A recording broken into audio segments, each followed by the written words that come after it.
Muy buenas tardes, muy buenos días, muy buenas noches, dependiendo en qué momento estén viéndonos en Fáctico Periodismo Digital. Teníamos ya un año tratando de vernos, la maestra Sofía Mireles Gavito, presidenta de la Asociación de Cronistas de Chiapas, tiene pues mucho trabajo como cronista, y yo me atrevo a decir como historiadora también. Ahí tiene 2, 3 libros. Incluso la Batalla de la Raya, creo que tiene algunos documentos que están analizados ahí, si no mal me parece, una bibliografía. Y bueno, bienvenida al programa, maestra. Muchas gracias por la invitación, y es un gusto participar en esta plática y charla sobre, ahora sí, parte de la crónica y de lo que hemos hecho en el transcurso de los años.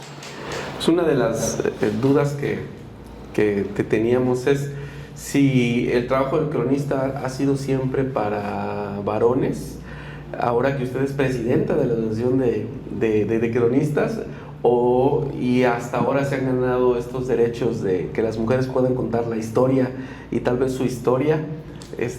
¿Cuál es su perspectiva, maestra? Bueno, sí ha sido un poco difícil que las mujeres estén colaborando en la crónica, pero en el caso de su servidora, yo soy la segunda presidenta de la asociación. La primera fue la maestra Rutila Mejía Gutiérrez, que ella entró en el 2016 y terminó, porque nuestro periodo es de 3 años, ella terminó en el 2019, yo entré en el 2019 y me reeligieron en el 2022, entonces termino en el 2025. O sea, ya llevo 4 años y medio de estar de presidenta de la Asociación de Cronistas. Hemos trabajado, digamos, primero la maestra Ruti fue la tesorera, yo después fui tesorera, la primera fue secretaria, pero sí nuestros cronistas fundadores, Naúnica, y fue la primera cronista de Chiapas como mujer, fue la cronista de Comitán, Dolores Albores, más conocida como Lolita Albores, que ella pues escribió sobre las tradiciones, costumbres de Comitán, y además ella declamó, fue enfermera, una gran mujer. Fue de las fundadoras de la asociación, creo que, después también hubo una compañera de directora de Casa de Cultura en Motocintla, ella entró en 1998, la maestra Reina Esperanza Vera Gordillo. Ella está de cronista independiente en Motocintla, pero entró como cronista en la asociación en 1998, dejó de participar y regresó en el 2016. Sí ha habido, al principio eran pocas, ¿no? Como en el caso de ellas dos, pero después han ingresado más y más, y pues poco a poco hemos ganado espacio. En mi caso, pues el primer cronista de Tonalá fue el maestro Gilberto Marín Rizo, y yo entré en el 2006 como cronista, ya con nombramiento del ayuntamiento, y él murió en el 2007. Ya tenía como 95 años, ya era una persona bastante mayor. Nos llevamos bien, pero al principio, cuando yo publiqué mi libro, pues como que los celos, ¿no? Y sí me echaron un poquito de grilla. Como que es difícil batallar, pues, donde siempre prefieren que sea un varón el que haga las cosas, y pues empiezan a decir que uno no tiene la suficiente trabajo de investigación. Sí es cierto, pero pues igual en la Asociación Nacional de Cronistas de Ciudades Mexicanas, nuestra primera cronista fue Marichuy García Real Figueroa. Ella fue presidenta en el 2016, y la segunda fue María Elena Maruri Carrillo, que acaba de fallecer la semana pasada, ya era la segunda presidenta de la Asociación Nacional. Siempre, pues sí, más ha dominado los compañeros varones, los cronistas. Pues es una labor que pues pues sí es normal, ¿no? Que siempre más primero el varón se dedica a investigar, a hacer la crónica, como que la mujer siempre ha sido más de trabajo de hogar y a veces de poesía, ¿no? En la poesía las mujeres han destacado bastante, algunas que han escrito también novela, pero en cuestión de historia como que apenas están iniciándose en eso, ¿no? Me llamó la atención en un evento de cronistas en Escuintla con Enrique Sánchez Lima, que estaba la sede del cronista de Escuintla, que traen una mesa de crónica para niños y era un concurso y estuvieron pasando los niños a leer sus crónicas. ¿Cómo es este trabajo que está haciendo la Asociación de Cronistas con los niños?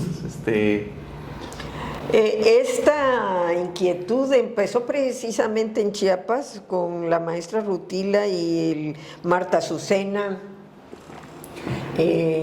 Morales Constantino, que fue cronista de San Cristóbal y de Venustiano Carranza, por sus nietos. Como viajaban con los nietos, metieron a los nietos a escribir y fueron los iniciadores de la crónica infantil y juvenil. La idea, después se creó una comisión de cronista de la crónica infantil y juvenil con la idea de que los niños empiecen a escribir y a redactar y a agarrar amor a la historia y a la crónica.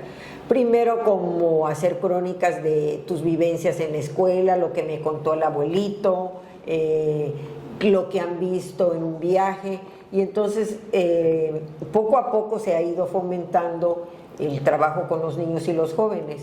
Es un trabajo titánico, porque tal vez van los nietos, pero ya cuando los nietos tienen 18 años y ya están estudiando carrera, ya no regresan a trabajar de cronistas, ya agarran sus estudios y se les olvida eso, aunque tal vez ya quedó la semillita, ¿no?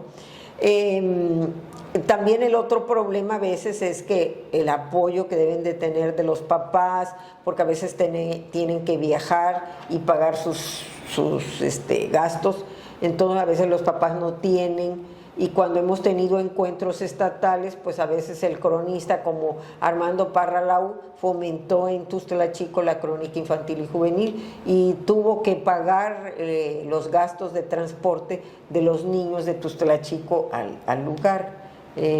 Sí es algo complicado, pero pues se está intentando, pero sí es un trabajo difícil, bastante complicado. Hay cronistas que quedan en la memoria, yo creo que desde Pavía hasta José Luis Castro, Armando Parra Lau, me parece que va a pasar a este pedestal de cronistas que son como muy recordados y que se vuelven con una significación diferente. En el caso de Castro, ¿cuál es el legado de Castro para la historia y la crónica en Chiapas? Bueno, José Luis Castro fue director del Archivo General del Estado un buen tiempo. Después lo jubilaron, le dieron su pensión. Él empezó primero como bibliotecario, después de director del Archivo General del Estado. Creo que donó sus libros que tenía al archivo. Fue fundador de la asociación, y cuando murió el cronista vitalicio de Tuxtla Gutiérrez, Bellanes Castellanos, él le dieron el nombramiento de cronista oficial, y hasta que murió por el COVID en el 2001, que murió José Luis, pues él hizo un trabajo bastante importante. No es la primera monografía, él hizo otro trabajo de monografía, porque hay un cronista que se llama Albores que hizo monografía de Tuxtla. Luego hubo una colección que hicieron estando presidente el ingeniero López Sánchez, José María creo que se llamaba, con diferentes personas hicieron una antología y una monografía de Tuxtla Gutiérrez. Pero en el caso de José Luis, aparte, yo creo que él se sentiría orgulloso de que él fue el iniciador o fomentó los talleres de crónica.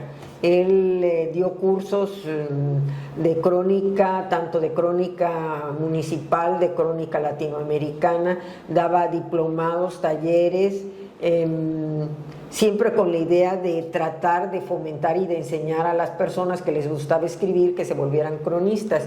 Y eso todos los años daba cursos en Tuxtla y hizo un libro, una teoría teórico-práctica sobre la crónica que sirve casi como libro de texto de lo que es el cronista y sus diferentes clases de crónica y cómo debe de ser la estructura y el canon de cómo se debe de escribir una crónica, ¿no? Y él insistía en que el cronista, aparte de hacer la historia del municipio, debe de tratar de ser cronista de la vida cotidiana y de que no sea aburrido y de hacer crónicas breves de una cuartilla, de media cuartilla, en donde el relato sea una descripción amena o meter diálogo con palabras del pueblo, de la ciudadanía, para que no sean aburridas. Creo que su idea era que todo el mundo leyera las crónicas y que fueran, tratar de que sean breves, que decía que eso es lo último en escribir, más que nada para las redes sociales.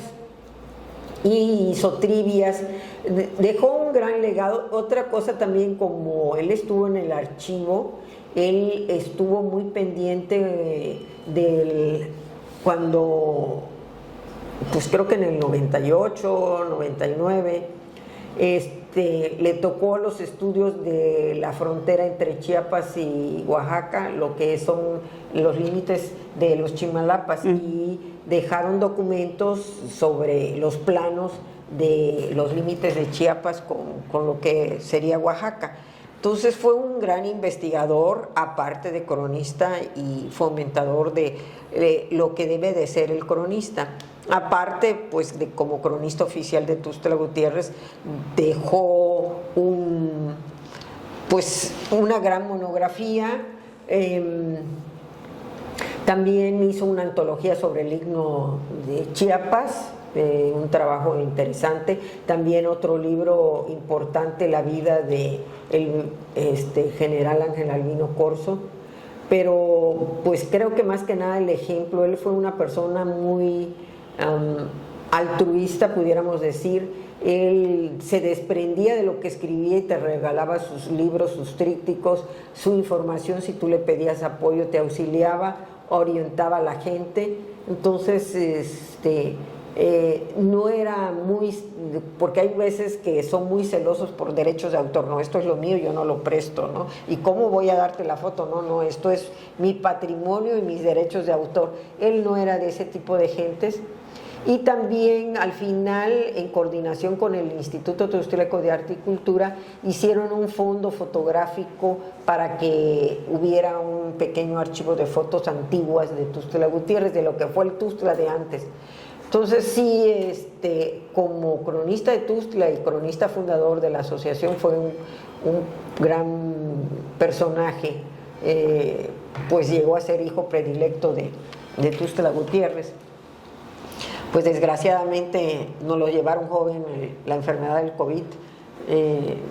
Fue de los pocos, sí se enfermó Ramiro, se enfermó Roberto Fuentes, pero lograron sobrevivir al COVID, y el maestro José Luis pues no tuvo esa suerte de sobrevivir a la enfermedad. Pero pues es como en el caso de Javier aquí en Tapachula, fundador, primer cronista, y dejó todo un legado, ¿no?, cultural aquí en el archivo. Y pues José Luis, todavía de sus cosas y sus trabajos, sus hijos lo tienen como un archivo personal que lo están ellos fomentando y cuidando. Si el maestro tuviera algún trabajo inédito, pues lo van a publicar los hijos, ¿no? La hija Rocío y su otro hijo Julio, que son los que están ahorita, de repente en las redes suben trabajo de su papá. En los podcasts que hemos tenido, y bueno, algunas veces que hemos hecho la cobertura en las conferencias que dan en la Asociación de Cronistas.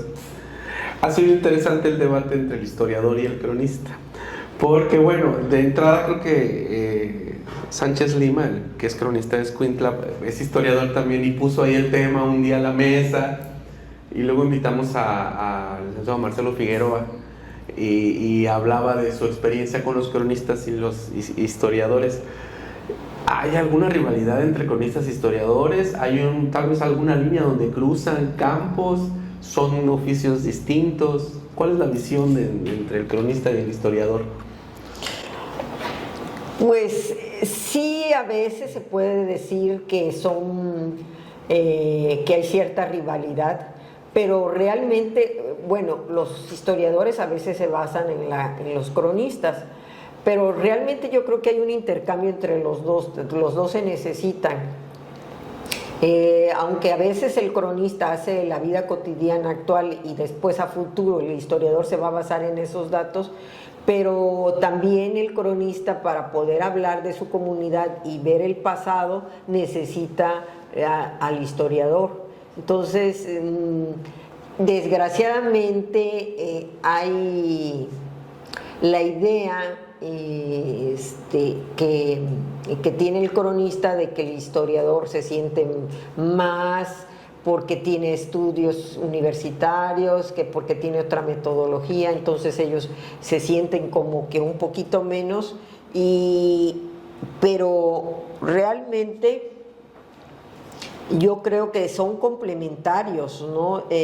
Según yo veo la ley del desarrollo municipal, que es la ley orgánica, en el perfil del cronista, cuando piden que debe de saber la historia del municipio y los hechos más importantes, pues de alguna manera está haciendo historia.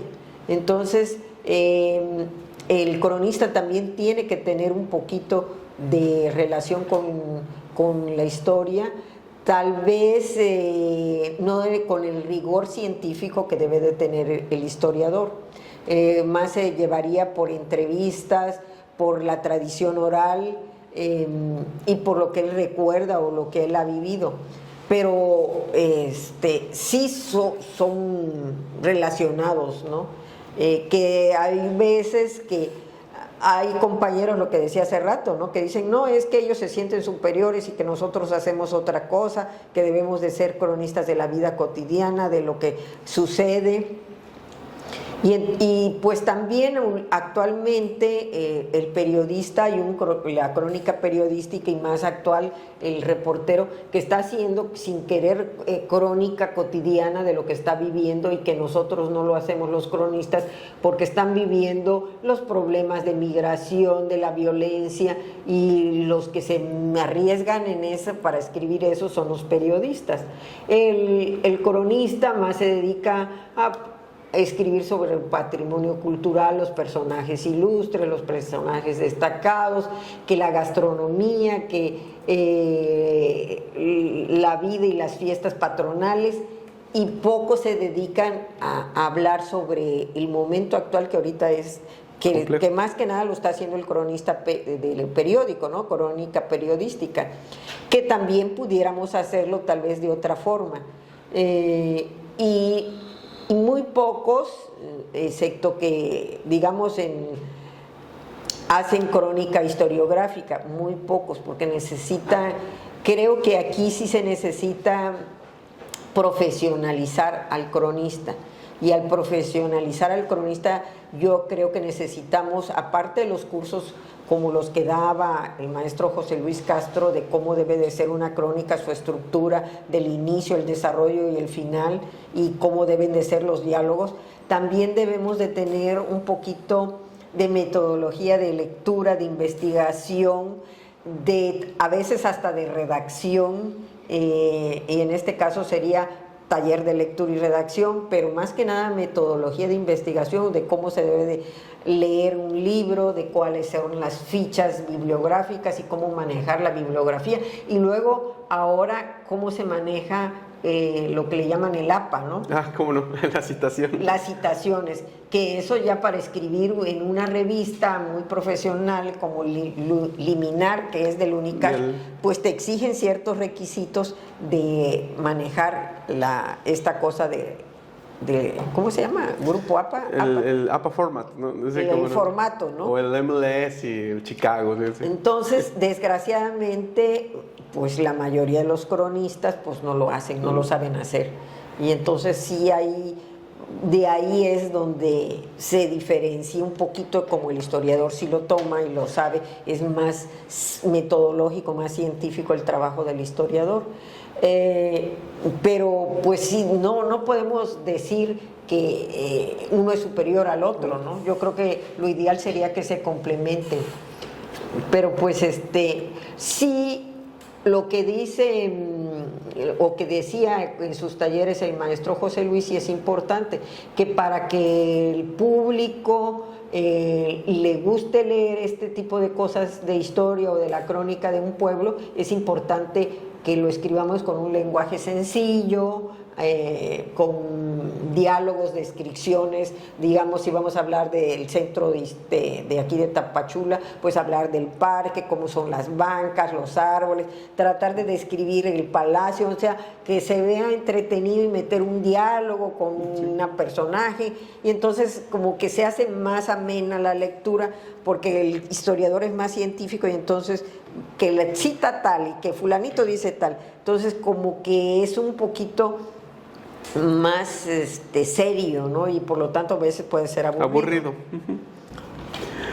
En la crónica, no quiero mencionar nombres, pero en la época de Pablo conocí a un personaje que hacía la figura como de cronista de Pablo Salazar, el gobernador, y que lo iba siguiendo a todos lados.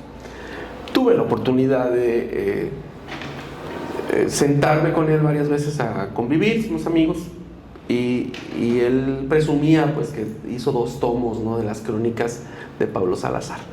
Entonces hablaba desde que se cae el puente, se suben al helicóptero a San Cristóbal y todo lo que sucedió. El cronista debe hacer la crónica como de la apología del personaje político en turno o de personajes de bronce de la historia, o debe hacer la crónica de la vida cotidiana, de las clases bajas, o de las clases medias. ¿Cuál es la postura del cronista? ¿Hacia dónde debe de ir?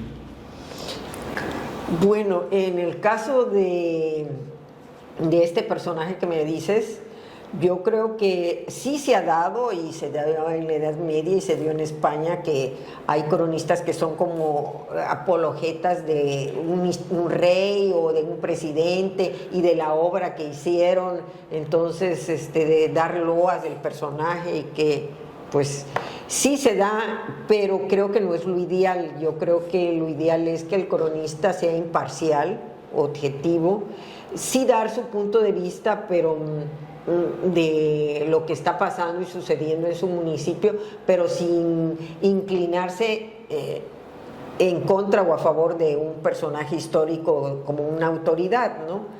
Decir que si inauguraron el palacio, pues decir cómo se hizo el palacio, quién lo inauguró, sin mencionar que el presidente fue lo mejor que ha tenido Tonalá o que ha tenido tal municipio con la obra que inauguró. Yo creo que debe de tratar de mantenerse objetivo, y sí, pues el cronista, como es la microhistoria o la, ¿cómo le llaman? Crónica de la matria de lo que decía Luis González, es pues tratar de relacionar la historia y la importancia para tener la identidad de un municipio, y para tener la identidad del municipio pues es empezar a hablar de cuándo empezó, si se puede desde la fundación, los hechos importantes, la llegada de extranjeros, manejar mucha de la identidad de los pueblos es a través de su gastronomía. cómo se dio esa gastronomía, en el caso aquí de Tapachula de la comida china, allá en Tonalá de la comida más que nada de mariscos a través de las charolas que se me iniciaron en Paredón con don Nayo de Aquino, con que se daban pues el salpicón, el macabil y diferentes platillos de mariscos, ¿no? Y ya después pues se ha repartido y ya se ha hecho famoso que hasta en Tuxtla tenemos ese tipo de charolas de mariscos. Entonces también pues con estas cosas de la migración, pues las influencias que ha tenido los lugares para tener cierta identidad. Y entonces, como en el caso de Tonalá, que tuvo tanta influencia del istmo, pues nuestra identidad tiene cierta, aunque seamos chiapanecos y seamos costeños y que pertenecimos al Soconusco, si tuvieron en costumbres y tradiciones tenemos influencia del istmo. Para las bodas, el entierro, las velas, el cabo de año son con influencia ismeña. Nuestra feria de San Francisco de Asís también tiene cierta influencia del istmo de Tehuantepec, que primero que empezó con vestidas de tehuana, con música de viento, y ya actualmente eso ya no, porque ahora es traje de chiapaneca y música de marimba y ahora batucada, pero de alguna manera se inició como una tradición de influencia del istmo. Entonces, pues eso se va viendo en el transcurso del tiempo y de la historia, pero el cronista sin querer tiene que ver todas esas cosas para que la persona que lea o vea el trabajo vea que esta identidad que tenemos cada municipio es por toda su trayectoria, su pasado, y que está repercutiendo y influyendo en el presente. Y pues de ahí también de que hacer la crónica cotidiana, porque ahorita lo que estamos viviendo en el presente es tráfico en estos últimos años de las migraciones que tarde que temprano va a repercutir en la vida de nuestros municipios aquí en la costa, en Tapachula, en Tonalá, lo que se vive al estar viendo y pasando tantos migrantes que después se llegan a quedar, y va a haber otro mestizaje, otra influencia y otra gastronomía. Pues es una cosa que va cambiando y evolucionando, pero pues sí, yo creo que una cosa importante es que el cronista debe de ser una persona, aparte de objetiva, pues que tenga mucho conocimiento cultural, ¿no? O sea, que le guste la actividad cultural, que le guste la lectura, que haya participado y conozca pues la cultura o las tradiciones de su lugar. Pues hay casos que, pues como toda su vida, digamos en el caso del compañero de Tuxtla Chico, Armando Parra, pues él en el transcurso ha sido casi un personaje que ha ido creciendo, viviendo todo lo que ha sido y cómo se ha transformado Tuxtla Chico, sus tradiciones y sus fiestas. Entonces, él es un referente para poder conocer esa ciudad, y además él es un producto de ese mestizaje, porque él es hijo de una tuxtlachiquense con un chino. Un lago, ¿no? Sí, cómo no. Que ya después su papá se regresó a China, pero él es un producto de ese mestizaje, ¿no? ¿Cómo es la vida de un cronista? ¿Le da para, no sé, tiene una oficina, gente a su cargo para investigación, le da un sueldo para poder vivir holgadamente, o es una vida de precariedades? ¿Qué significa profesionalmente dedicarse, que un ayuntamiento te diga, vas a ser el cronista de la ciudad? Bueno, empezando, yo creo que todavía, aunque ya todo el mundo habla de este trabajo de la crónica y del cronista, hay muchas personas que todavía no saben qué es un cronista, para qué sirve, ¿no? Y cómo se digiere, y si hay estudios para eso. Creo que todavía falta mucho para ir asimilando el trabajo y la importancia del cronista en los municipios. Hay veces que yo creo que las mismas autoridades no saben del valor y del trabajo que tiene el cronista. Siento la mayoría, tal vez más del 75% de los cronistas a nivel municipal, estatal, nacional, y tal vez puede ser que a nivel de América y España, la mayoría es porque les gusta, por amor al arte, porque lo traen ya en su sangre, que les gusta andar investigando el pasado, las raíces, porque por lo que van a ganar o por lo que les pagan, pues no es suficiente la mayoría. Hay excepciones donde un cronista gana bien, tiene oficina y tiene a su cargo pues un secretario, una secretaria, una persona que se dedica a la computadora, un fotógrafo, un auxiliar. Pero son casos excepcionales, como fue en un compañero de Campeche, en Zacatecas, pero en realidad son pocos. La mayoría lo hacen por amor al arte, y hay gente que lo hace sin saber que está haciendo crónica. Yo veo que inicia cuando una persona busca saber su pasado, ¿no? De dónde viene su apellido.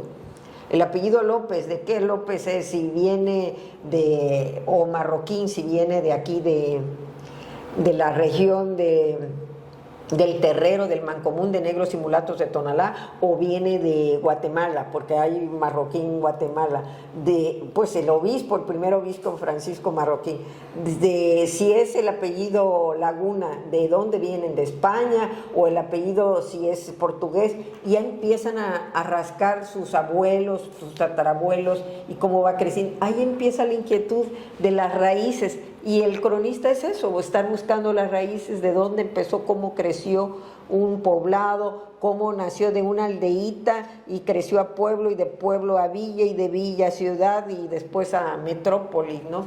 Yo creo que hay mucha gente que ya lo trae, esa inquietud, como un afán de conocer por qué soy así, o por qué, digamos, actualmente, que ya también se está poniendo de moda el tema de los afrodescendientes, y que ya se está valorando esa tercera raíz tan importante en México, en Chiapas, de la tercera raíz.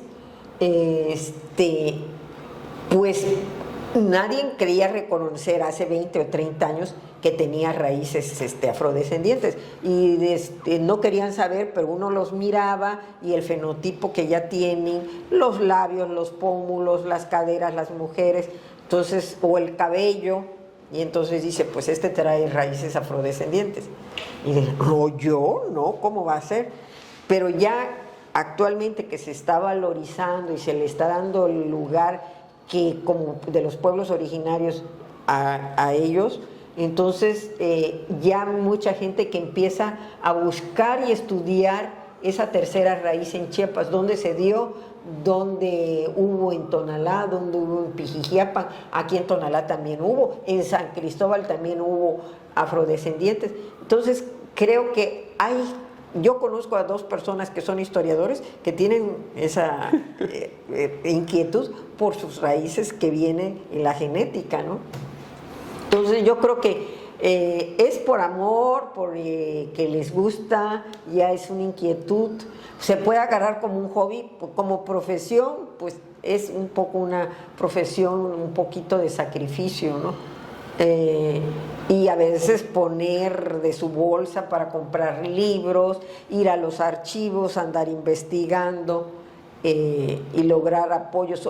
Son raros, como dije hace un momento, son excepciones los que tienen el apoyo de las autoridades y que les dan apoyos para tener respaldo, hasta pues para, digamos, viajar e ir al archivo, ¿no? Hay algunos lo manejan como la apología a los personajes históricos de bronce, o de buscar estas posturas. Y en el caso de Tonalá, en la entrada, ¿no? Hay un caballo ahí con un personaje histórico, pues que estuvo bajo las órdenes de de Morelos, ¿no? Y estuvo en Oaxaca, que es interesante también porque no compartimos esa historia, creo, porque pertenecíamos a otro país, a otro territorio, ¿no? Que era la Capitanía de Guatemala o el Reino de Guatemala. Pero hay una batalla ahí, se creó la estatua y creo que hasta la estatua está mal construida porque no significa lo que debería, o no sabemos si debe de ser un héroe de Tonalá. Quisiéramos saber así todas las particularidades de este personaje, ¿no? Que es Mariano Matamoros. Bueno, Mariano Matamoros sí es un personaje, un héroe nacional de México, el brazo derecho, pudiéramos decir, de José María Morelos y Pavón. Le dio el título después de esa batalla de Tonalá de teniente general y generalísimo, pero en el caso de nosotros como Tonalá en ese momento, el 19 de abril de 1813 todavía no éramos villa, éramos un pueblo y pertenecíamos a la Capitanía General de Guatemala, y cuando empezó el movimiento insurgente, Mariano Matamoros, primero José María Morelos y Pavón llegó a Oaxaca, conquistaron Oaxaca, se la vencieron a los realistas. En noviembre creo que matan al que había sido capitán general de Guatemala, Antonio, ¿cómo se llamaba? Se me va el nombre del capitán general de Guatemala. Y pues había ayudado Mariano Matamoros a Morelos a conquistar Oaxaca. Ya después Morelos se regresa a Guerrero y después creo que se va a Acapulco, y entonces Matamoros lo manda a la zona de la Mixteca, pero José Bustamante, que era el capitán general de Guatemala, manda a Manuel Dambrini, que era teniente coronel, para defender la frontera del reino con la Nueva España, para que esos insurgentes que andaban por Tehuantepec y en el Istmo no se pasaran a la región de Chiapas, la provincia de Chiapas. Entonces tenía órdenes de llegar al cuartel general, que era Macuilapa, a orillas ahí por donde está Cintalapa, antes de la Rizo de Oro y de la Jineta, para que ahí se quedara y cuidara el paso de los insurgentes. Pero Dambrini no obedece y se cruza y llega a Niltepec, mata a unos insurgentes, 25 insurgentes y creo que al cura, y llega a Tehuantepec, vence a los insurgentes y se queda ahí unos días, porque llega a principios de abril. Pero cuando se entera Morelos de todo esto, entonces manda a Morelos a que expulse a Dambrini de Tehuantepec. Llega con su ejército Matamoros, más de 1,500 gentes, y se entera Dambrini que no tenía muchos soldados ahí en Tehuantepec, y pues dice: me va a vencer, ahora sí, por la diferencia de gente, y se regresa a Chiapas por donde había venido. Entonces para no enfrentarlo, lo alcanza el 18 de abril cerca de la frontera, y lo llega a hacer pues pleito o escaramuza el lunes 19 de abril de 1813 a las 3 de la tarde. Era pues el sol de ahorita de Semana Santa, mucho calor, entonces fueron poco a poco yéndose algunos soldados del ejército de Dambrini huyendo, y se queda Dambrini nada más con 50 gentes. La batalla fueron 3 horas, no hubo muertos, nada más 2 heridos, uno que es Antonio Sea, que era de Quetzaltenango, y Mariano Matamoros, que fue lastimado en una pierna. Llega Dambrini huyendo a medianoche a Tonalá y sigue caminando rumbo a Tapachula y llega a Quetzaltenango. Entonces, después de eso llega como por el 21 de abril a Tonalá Mariano Matamoros, hace una misa, da 2 o 3 días ahí en Tonalá, manda una carta al obispo de Chiapas justificando por qué estaba ahí, pidiéndole a los chiapanecos que se sumen al movimiento insurgente y que ellos no tenían nada en contra, sino que ellos, digamos en el caso de Matamoros, ellos estaban luchando como criollo y como sacerdote por la inmunidad eclesiástica, no tanto por la independencia u otra cosa. No le contesta el obispo porque andaba en Tila, casi también huyendo de la problemática, y manda otra carta al gobernador de Ocosocuautla. Después recibe orden de Morelos que se regrese para que lo apoyara en Acapulco y abandona Chiapas, Matamoros. Entonces realmente el suceso fue un suceso pues único, sí, porque fue la única movimiento militar que se dio en el periodo de independencia en Chiapas entre insurgentes y realistas y entre gente del gobierno de la Nueva España con Guatemala, pero no fue una gran batalla así como para decir murieron 330 o 20. Fue una pequeña escaramuza sin mucha trascendencia. ¿Por qué digo que sin mucha trascendencia? Porque Matamoros, si hubiera querido, hubiera subido a la capital, la Ciudad Real, y pudo haber destrozado y logrado que la provincia de Chiapas fuera dominio de los insurgentes. Pero creo que a Morelos no le interesaba. Entonces eso nos salvó de otra cosa. Y a los meses regresó Dambrini a Tehuantepec y estuvo hasta 1818, 1819, hasta que fallece en Tehuantepec. Sí seguían los insurgentes ahí.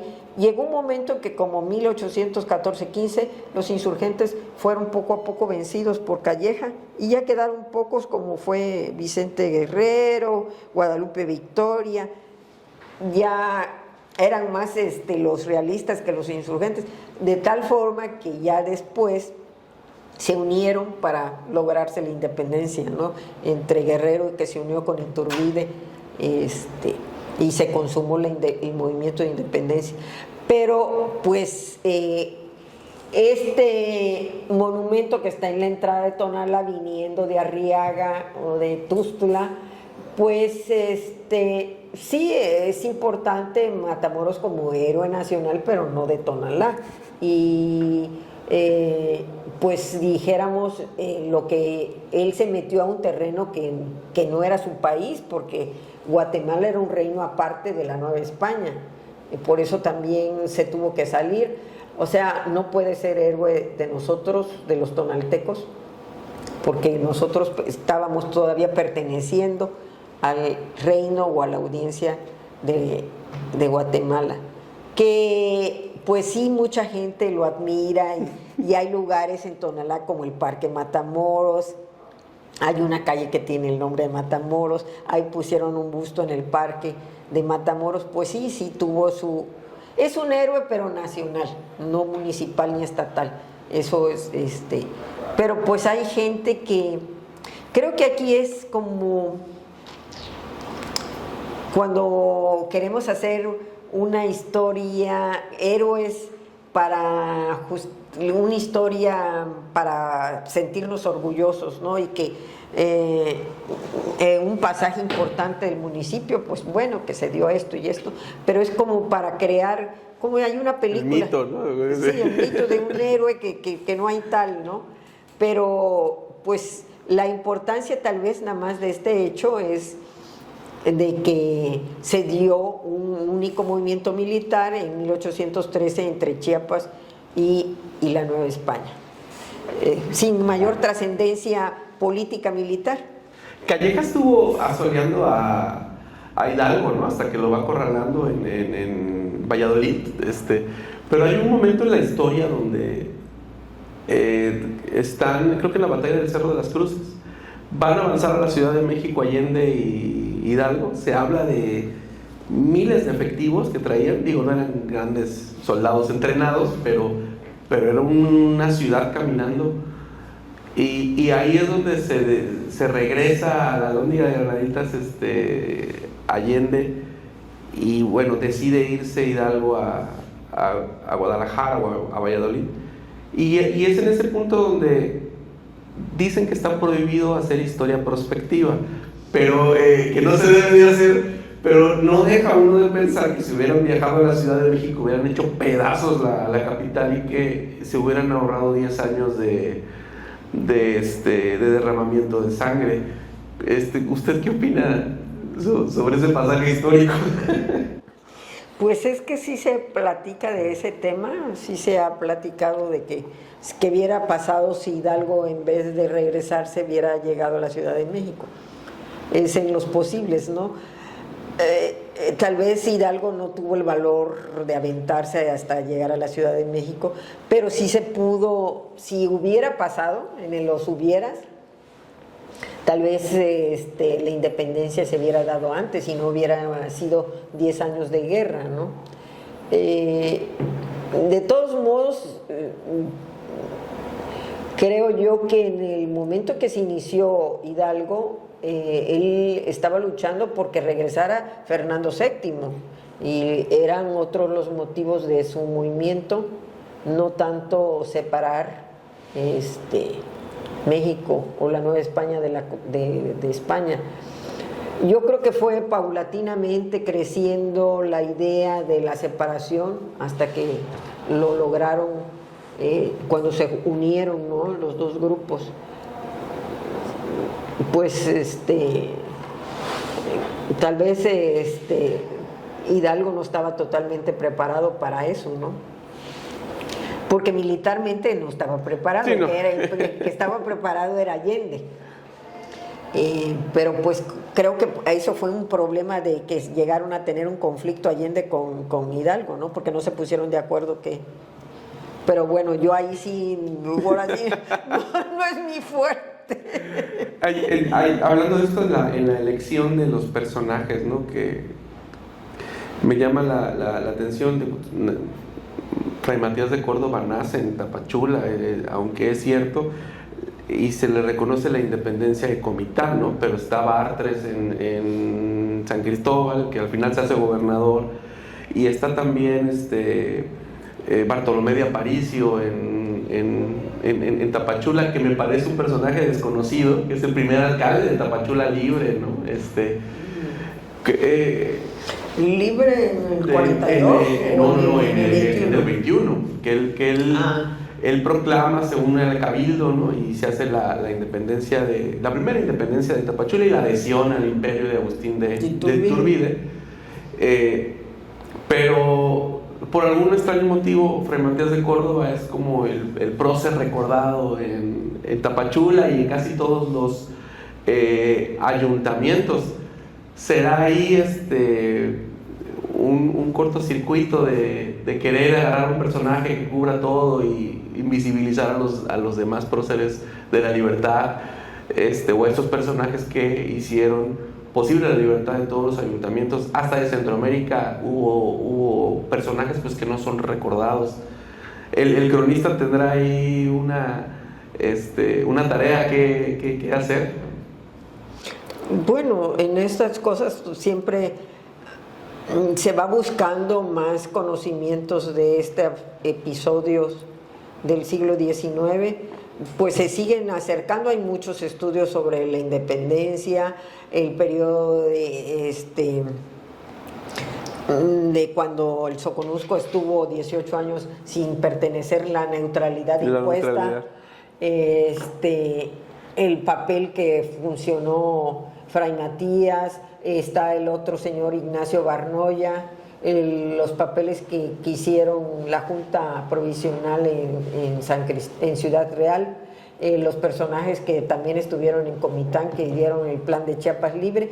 Hay muchos personajes que tal vez no le tienen tanta relevancia para pasar a los anales de la historia, pero en el caso de Fray Matías de Córdoba sí es un personaje que también siento que todavía no ha sido totalmente valorado en su importancia, pero sí, pues la importancia de que él fue uno de los iniciadores, junto con Barnoya, de de decir que se independizaba Chiapas de Guatemala y de España, el 28 de agosto de 1821, pues sí fue Fray Matías de Córdoba. Y creo que él también fue otro de los iniciadores de la separación de los dominicos de la provincia de San Vicente, Chiapas y Guatemala, que tenían los dominicos el dominio de Guatemala y Chiapas. Entonces él se fue a Madrid, estuvo ahí gestionando que Chiapas se separara de la provincia de San Vicente, Chiapas y Guatemala, y lo logró, creo que por 1810, pero fue una gestión que le costó bastante trabajo lograr que los frailes dominicos de Chiapas no estuvieran ya dependiendo de los dominicos de Guatemala, y es que muchos de los de Guatemala eran peninsulares y ellos tenían más el control de la provincia eclesiástica, pues, de los dominicos, y aquí pues eran más criollos. La problemática de los criollos y los peninsulares, pero sí su labor de él, y creo que además pues escribió varios libros, poesía, la del León y qué. ¿Cómo se llamaba el periódico? ¿El Pararrayos? ¿Era el Pararrayos? Creo que escribía sí, ahí. ¿verdad? Sí, además trajo la imprenta. No, fue pues muchas cosas que hizo que después de esta cuestión, ya cuando se da la Federación de Chiapas, que creo que ellos al final no estuvieron de acuerdo, ni Barnoya ni Fray Matías, confederarse a México. Ellos querían seguir perteneciendo a los reinos de Centroamérica.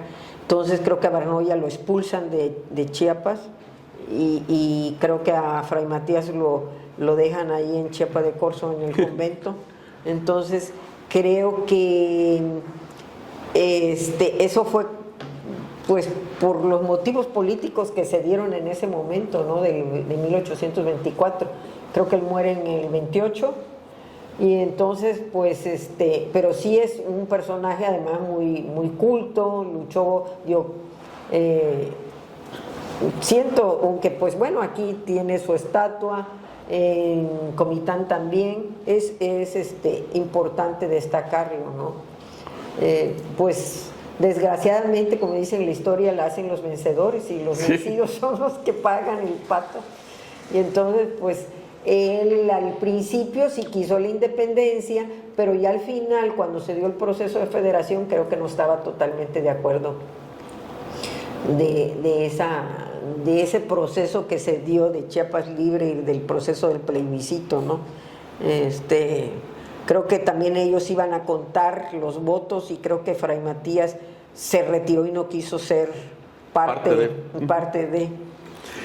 Bueno, pues para ir cerrando, decirle que uno de sus libros yo lo he usado para dar clases en la preparatoria y en la secundaria, como tratando de retomar algo de historia regional, ¿no? Entonces hay el de la batalla de la Raya, va contando los acontecimientos como de manera cronológica, en una crónica muy agradable, en varias cuartillas, pero son cortas, ¿no? Donde se va resumiendo la batalla, y pues a los alumnos les es agradable, y hasta hemos hecho líneas del tiempo, canvas, diapositivas, y pues les ha llamado la atención el cómo puedes conectar, ¿no? De pronto un evento pues con Morelos y ya los procesos de la independencia, y puedes ir jugando con esto. Entonces yo siento que el trabajo de la crónica ha sido importante que ha realizado usted. Y bueno, cerrar con una controversia que le pregunto a historiadores, cronistas y los que se dedican a manejar patrimonio histórico.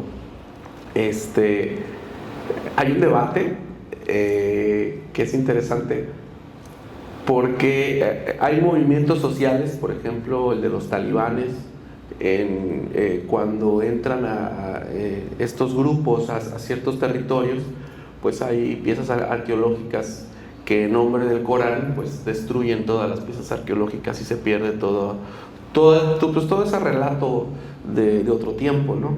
También hay movimientos, por ejemplo, feministas ahora, que fue en marzo, pues que van destruyendo, ¿no? Desde obras de arte, monumentos históricos, pues aquí en Tapachula han rayado a Fray Matías de Córdoba. Lo vi, pues, bueno, y la cabeza Pacal, lo quitaron.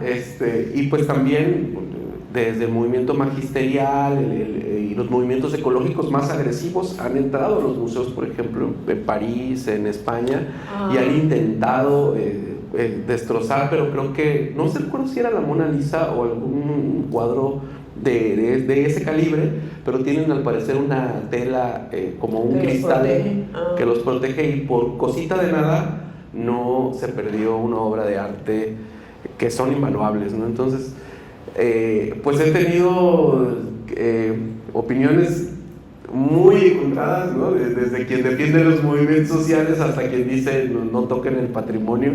Pues ¿cuál es su postura sobre el atentado al patrimonio histórico por cualquier X movimiento social, ¿no? Bueno, es que movimiento social es pues generalmente los que destruyen patrimonio histórico a veces han sido por transformaciones de la ciudad, que van ampliando las calles o van modernizando y tiran un edificio, tiran una iglesia para abrir una calle, en fin.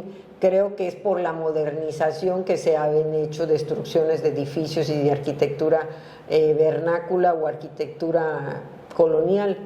En el caso de los movimientos como los que estás diciendo, feministas y esas cosas, o ecológicos con los museos, pues es que creo yo que desgraciadamente muchos miembros de estos movimientos feministas o ecológicos son muy fanáticos, ¿no?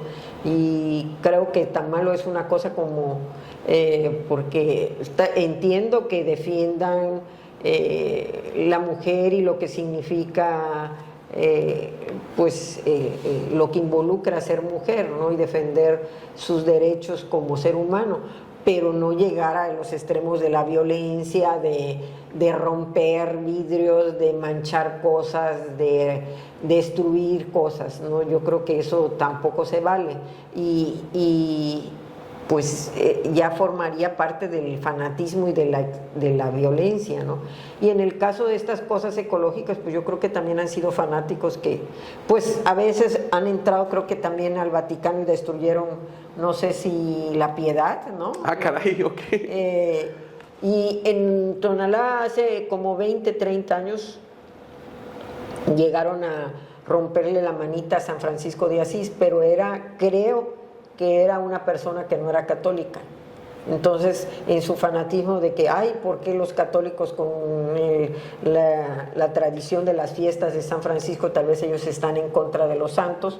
Y bueno, llegaron a agredir. Claro, nada más se restauró la manita y el dedo de San Francisco de Asís, pero yo creo que es a causa de esos fanatismos que mucho se necesita ahí, que la gente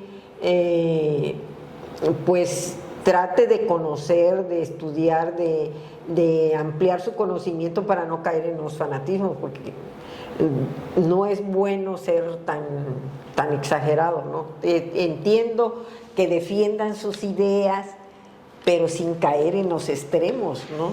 Yo creo que es indebido, pero de que hay. Por lo menos, pues yo siento que debe uno de respetar, ¿no? Así que si quiere uno que respeten una cosa, pues respeto, ¿no? Si tratar de conservar los valores de los edificios, pues cuesta mucho trabajo porque mucha gente no le da importancia, ¿no? Y ya cuando dicen, pero ¿por qué lo tiraron? Pues es que lo tiraron porque no sabía el valor que tenía, ¿no? Desgraciadamente así es. Pero pues ¿qué puede uno hacer, no? Okay. Pues muchísimas gracias, querido auditorio. Sofía Mireles Gavito, teníamos ya mucho tiempo queriendo entrevistar. Ay, sí. Muchísimas gracias. Pásenla muy bien, hasta luego.